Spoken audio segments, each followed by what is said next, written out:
مساء الخير، ازيك يا احمد؟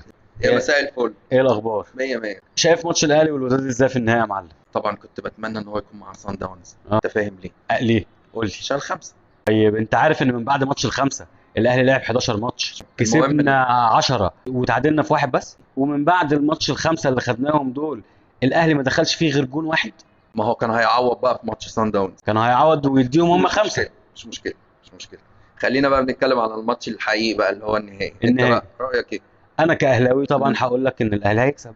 نكسب هنا، نخلص الماتش من هنا ونروح هناك نلعب لهم برخامه وتناحه، اللعب بتاع شمال افريقيا بقى الطبيعي جدا، ونكسب البطوله. بس كده. وانا بص اي حاجة مع الاهلي اتوقعها. اكيد. لان ممكن الاهلي اصلا قبل الماتش الوداد ممكن مثلا نص التيم بتاعه يحصل له اصابات. ابوه كان مش عارف ماشي فوقع فالواد مش هيجي يلعب الماتش يعني.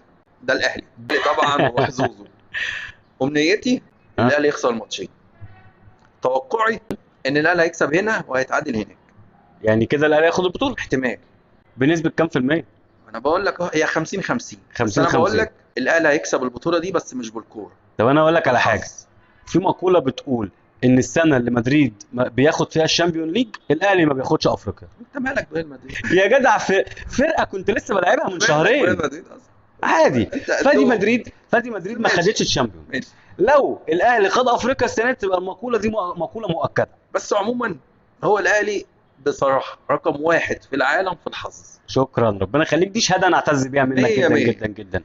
في الكوره لا، في كلام كتير ونتكلم ونحكي.